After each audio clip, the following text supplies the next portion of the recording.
speaker for you. This is one of the few women besides my wife that I've hung out with in 4 countries.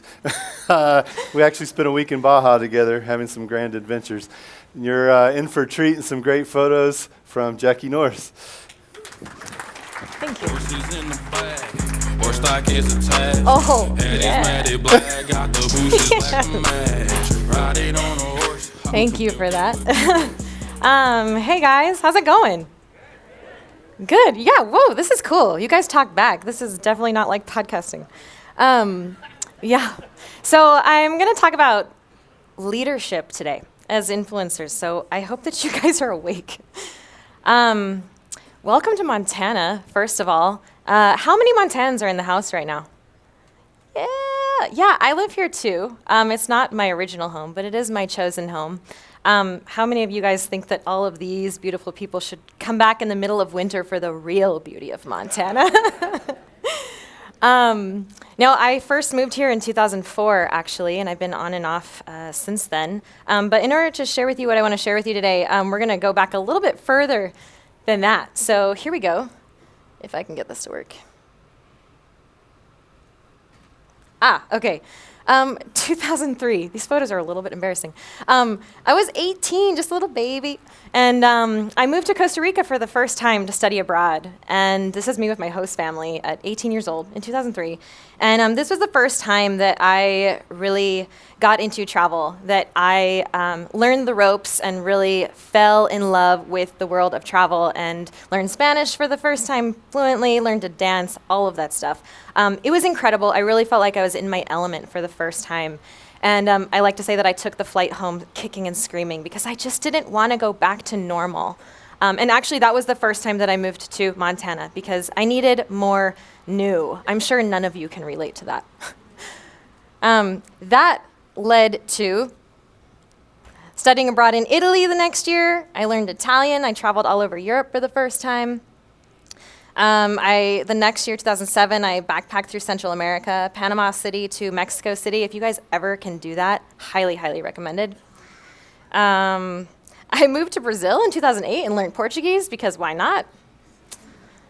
I moved back to Italy in 2009 and traveled all over Europe again. I went back in 2010 because Europe is one of my places. Spent some more time in Central America, finally made it down to South America, went to Peru in 2011. 2013, spent a month in Southeast Asia, and then went on a girls' trip to Nicaragua. And I'm going to pause right here because what I just showed you in about, 30 seconds, represents 10 years of my life, 10 years of long-term international travel that has sort of kick-started and led me to here, where I am now. This picture on the right is one of the last pictures ever taken of me before I launched the Budget Minded Traveler blog, which was my first blog. I launched that in 2013, and I did that because, I learned that blogging was a thing. And I believed that travel, exposing ourselves to different people and places and cultures has the power to overcome intolerance and prejudice and environmental impact issues and all sorts of other things. And what I wanted to do was share that with the world and share the magic that I had experienced through travel with you. It was all about you. My purpose went from traveling for fun, changed overnight, to, as well as I could understand this purpose, was to teach everything that I knew about travel, how to do it safely, smartly, and because I was an expert at it, while saving more money. And so the Budget Minded Traveler blog was born in 2013. The other thing that was born that year was my book. I don't know if any of you guys even remember that I had a book, but before I knew that blogging was a thing, I knew that books were a thing, and so I had spent 3 years writing this book, and so this came out. It was kind of the precursor to the blog. 6 months after the blog, and I love this picture because it's my testament to my long-term obsession with turquoise. So fast forward to 2014, I went to my first conference, and this conference was called New Media Expo. This is one of Rick's conferences. Shout out to Rick because this was a game changer for me. It's called NMX. And one of the things that they did at this conference was the People's Choice Podcast Awards. And I was paying attention just enough to learn that there was a best travel podcast category. And besides Chris and Gary, who are here somewhere, I hadn't met anybody in the travel industry yet. This was an online business conference.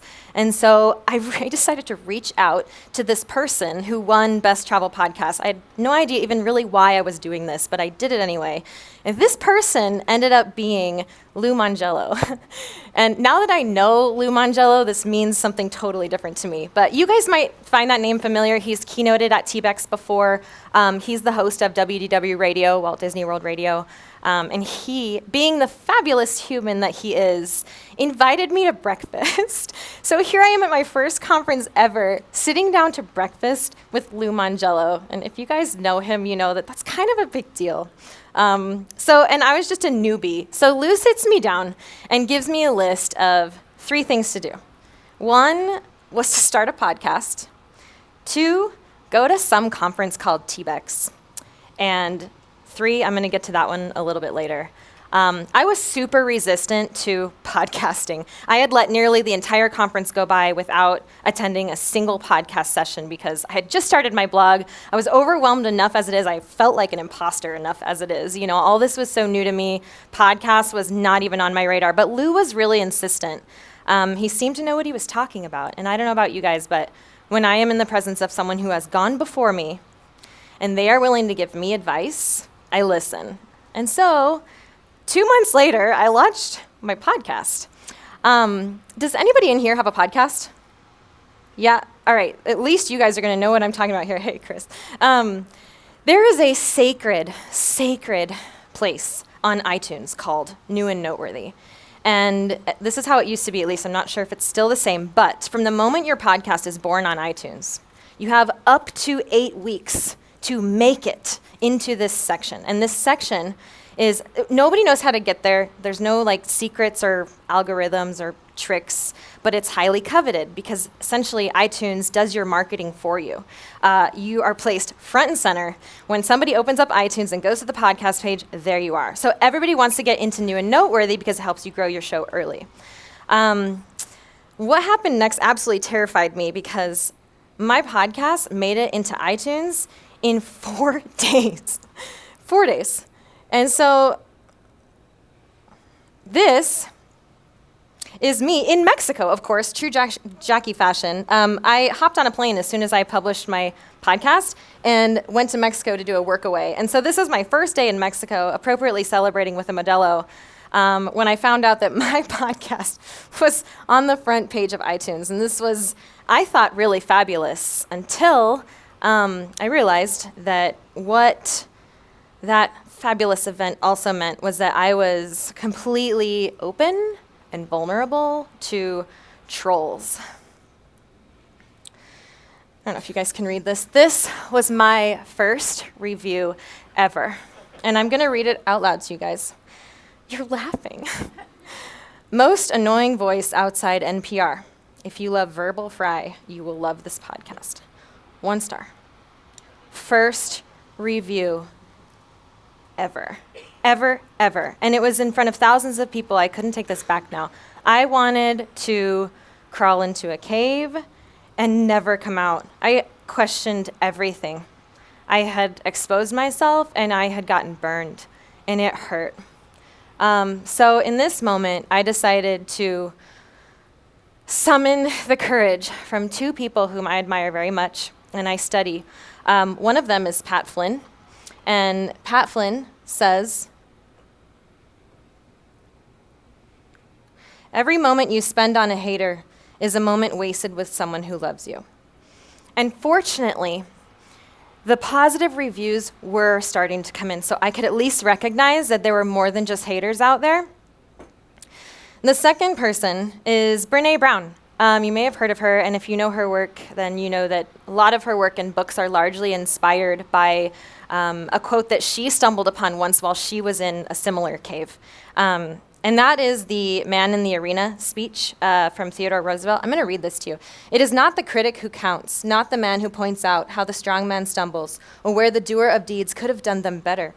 The credit belongs to the man who is actually in the arena, whose face is marred by dust and sweat and blood, who strives valiantly, who errs, who comes short again and again, because there's no effort without error and shortcoming, but who does actually strive to do the deeds, who knows great enthusiasms, the great devotions, who spends himself in a worthy cause, who at the best knows in the end the triumph of high achievement, and who at the worst, if he fails, at least fails while daring greatly, so that his place shall never be with those cold and timid souls who neither know victory nor defeat.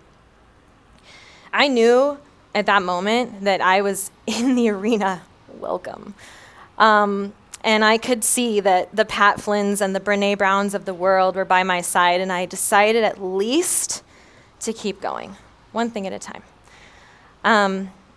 That podcast has since gone on to top travel podcast lists worldwide. Have any of you guys listened to my podcast ever? Yeah! Woohoo! And there's some people in this room who have been on my podcast, several people in here, actually. It has been completely life-changing for me, and I know that it has changed the lives of some of my listeners because they've told me so. They've emailed me and told me, and I cannot imagine having stopped because of one voice. Nothing worth having comes easy. Another thank you from Teddy Roosevelt. Okay, so we get through the podcast launch, and the next thing on my Lou list was to go to TBEX. And this is 2014, so TBEX that year was in Athens. Did anybody go to Athens? TBEX? Yeah, several of you. Okay.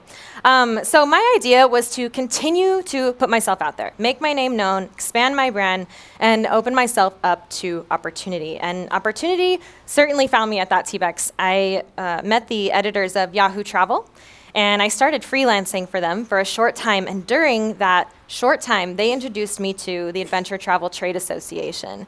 These were my people. I started going to events with them, on trips with them. Momentum was gaining. Things were going really well. I felt like I was finally on the road to making it, right? And then, all of a sudden, 2015, I went through a rather rough breakup, also known as divorce. And at that moment in my life, I craved an outlet. I needed a place to express myself creatively. I'm a writer, and I needed to use words to get through this. And I didn't want to do it in the box of budget travel. And so, call me crazy, but after, on top of the Budget Minded Traveler blog and podcast, I started Traveling Jackie. And this was going to be my new non-niche platform where I could do whatever I wanted and say whatever I wanted. So two things happened when I started that blog. One, I joined a new niche by default, solo female travel. And then two, I changed the spotlight. The spotlight had been on you before. Everything I was doing online was to teach you, to take you with me, to teach you everything I knew about travel, to get you off your couch and to get out into the world. At a very strange time in my life to be doing so, I kind of took the spotlight and put it on myself, which I didn't really mean to do, but that's what happened. So here I am, solo traveling the world post-divorce and writing about what I was learning, and let's face it, humans are nosy, and that's the juicy stuff, right? So I was getting a ton of traffic every time that I published one of those personal essays on my blog, and I realized that my purpose was suddenly much bigger than just teaching travel.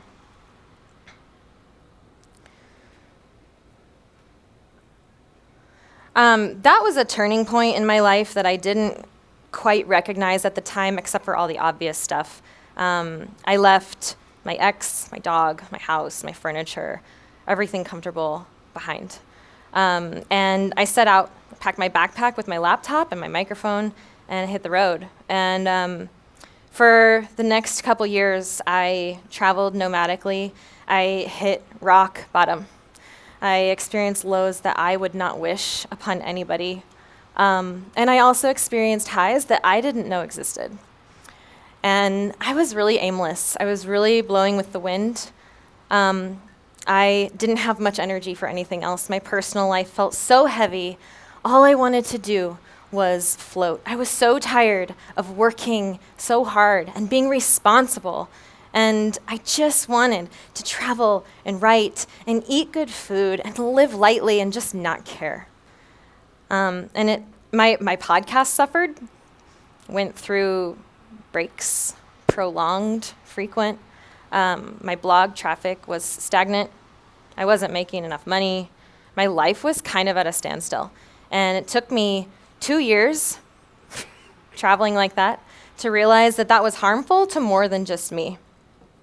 In the fall of 2017, I went to the Adventure Travel World Summit in Argentina, and I was asked to speak at this conference. And this was a big deal for me. Speaking at a conference had been a big goal of mine for a long time, and so I feel like I went into this conference with my eyes wide open. I was like a sponge. I was kind of renewed when I got to this conference, and we covered some really big topics. But a few of the things that really stayed with me from this experience in Argentina that I'm going to talk about today in the arenas of expectations, privilege, leadership, and responsible travel. And the reason I want to touch on all of these with you guys today is because this felt, for me, like the ice bucket challenge, like the cold water in the face, wake up. I had spent too long traveling the world aimlessly, thinking that nobody really cared what I did, that it didn't really matter. I'm just one person. I'm not that important, right? If you've ever had this thought with me, you couldn't be more wrong. And I'm going to use my experience to share with you why I believe that.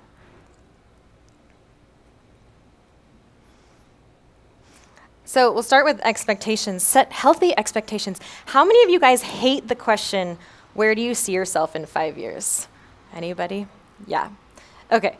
I hated that question because it's not a question you ask traveling Jackie. That's a question you ask somebody who has their stuff together, right?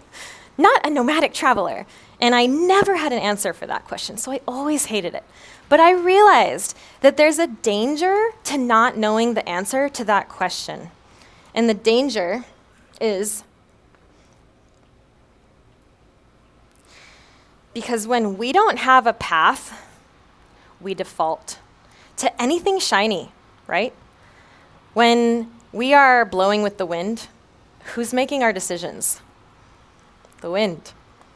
That's not healthy. Default is dangerous because it doesn't look like you. If you don't design your life, if you don't organize your life, someone else will, right? I'm sure you've heard that before. If you don't organize your life, someone else will. And you're defaulting, your life starts to look like them, and we are all missing out on you. I'm not saying be closed to opportunity, but I am encouraging you to discover your purpose and your why behind everything that you're doing, behind all of your decisions. Make your decisions by design, not default. I don't think it's just a healthy work ethic. I think that it's our responsibility as leaders. We have followers, right? Where are we leading them? Acknowledge privilege. None of us can help the color of our skin or where we were born or the families we were born into. We didn't earn any of that, yet we're all judged for it. I think that the best thing that we can do with this is to recognize where we fit on the privilege scale and try to understand to the best of our abilities how others see us, regardless of how we see ourselves. Understand the message we are sending, and also, how is that message being received?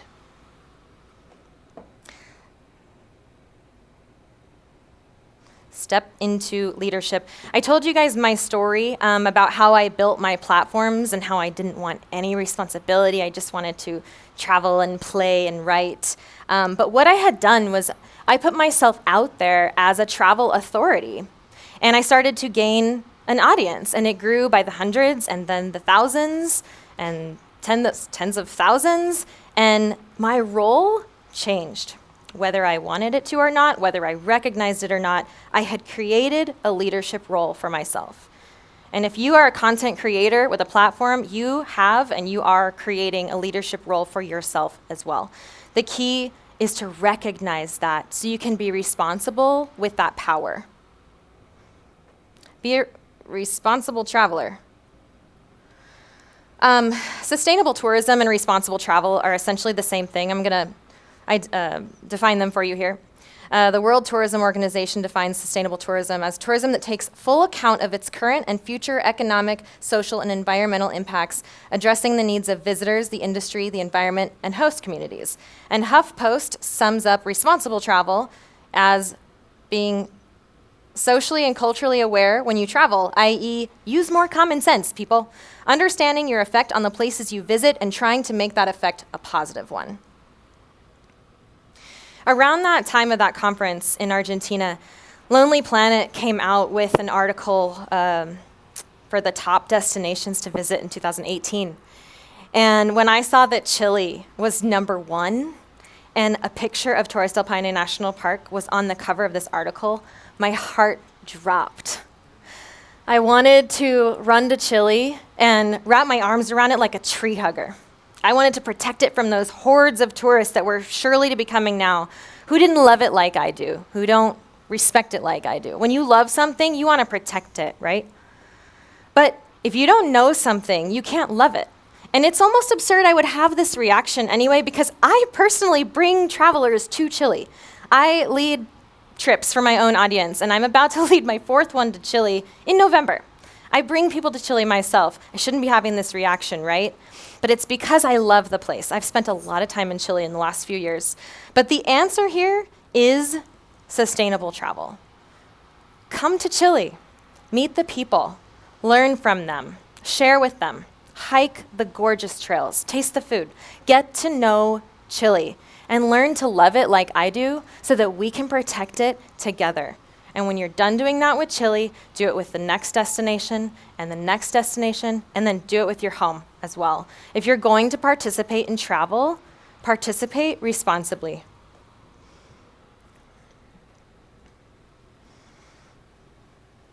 So coming away from that conference, I asked myself, what moves me? What is important to me? And so these are a couple of the things that I came up with. This first one is a nonprofit in my favorite national park in Chile, and I actually partnered with them on my last group trip to this national park last year. I invited them to come talk to my group on day 1 and share with my group what they were doing in education and research and sustainable practices within the park so that my participants would be invested in where they are, so that they would learn more about where they would be hiking for the next 5 days, and possibly with a little bit of a look into the background and why it's so important that we are there, that they would learn to love it too, like me. And also that they were helping, because I was able to make a donation to this nonprofit with some of the proceeds from that trip. And so my participants knew that they were doing good in a place, and that was important to me. TAP, you may have heard of, Travelers Against Plastic. This is a movement started by travelers who believe that we can make a positive impact when we travel, especially by avoiding use of single-use plastic bottles. And that is important to me. You can take the pledge online, so I took the pledge. Grail is a company, you can see the bottle here. They create water purifier bottles, and I actually partnered with them on my Patagonia trip last year as well. We gave all the participants a Grail bottle so that we could collect and filter our own water for the entire trip, and we avoided using single-use plastic bottles for that entire trip of 10 days. Spend locally. Shannon Stoll is the CEO of the ATTA, the Adventure Travel Trade Association, and he has a fabulous TEDx talk called Change the World, Take a Vacation. If you guys get a chance, check it out. But in that talk, he says, travelers reaching destinations via cruise ships or staying at all-inclusive resorts or in international chain hotels often leave slim financial benefits in their wake. In fact, studies have shown that up to 85% of the money they spend leaves the destination entirely. Adventure travel, which works at the intersection of nature, culture, and activity, is a model where approximately 65% of the money spent by a traveler stays in the destination by supporting local guides and businesses. In turn, these locals have a reason to protect and preserve the surrounding environmental landscape. It does matter. Leave no trace is another thing that I practice. You may have heard of this. It turns out 9 out of 10 people in the outdoors are uninformed about their impacts. Maybe those of us with a voice can help change that. The 7 principles of Leave No Trace are essentially plan ahead and prepare, travel and camp on durable surfaces, dispose of waste properly, leave what you find, minimize campfire impacts, respect wildlife, and be considerate of other visitors. There's a man named Robert Swan who is an activist in Antarctica. You can read more about what he's doing at 2041.com. But he keynoted at that conference in Argentina, and he said, the greatest threat to our planet is the belief that someone else will save it. So the big question always is, what can you actually do, right? What can you do now? These are just some ideas. Don't get overwhelmed with it. Start small and ask yourself what's important to you. Watch Chasing Coral. Bring tissues. Check out carbonfootprint.com. If you're interested in learning more about offsetting your carbon footprint, you can Google anything, you guys. Take the TAP pledge, recycle, practice leave no trace, understand over-tourism. Research tour companies, brands you work with, see what sustainable practices they have or don't have. Research protective movements around a place, culture, or species that you love, and donate to a project at work for good in one of these areas. This could be time as well as money. Forward. Any Spider-Man fans in the house? Okay, so thanks. So in the movies, right before Uncle Ben dies, he says this to Spider-Man. He says, with great power comes great responsibility. And I love this quote. It's always stayed with me because I feel like what we are creating with our platforms is power. Power to persuade, power to influence, power to make a difference. That's why we always see celebrities endorsing this or that product or even destination, because they have an audience who trusts them, who wants to do what they do and wear what they wear and travel where they travel. So what will you do with your platform? Does anybody here hate public speaking? Like 3 of you raised your hands. According to stats, 75% of adults are afraid of public speaking, which means at least 50% of you are afraid of even raising your hand in public. So thank you for your participation. When I was filling out the speaker form for this presentation, I came across the question, why are you uniquely qualified to present this session? And Rick and I had already talked about what it was going to be about, so I kind of knew the answer to this question, but it made me think. It would have been so much easier to not do this, to not get up on the stage, to say, I'm not worthy, I am not the expert in leadership or responsibility, I'm not always saying and doing the right things, it's not me, right? But I am here on this stage before you right now because of a challenge that we all share. And that challenge comes in 2 parts. The first part is to recognize that as influencers,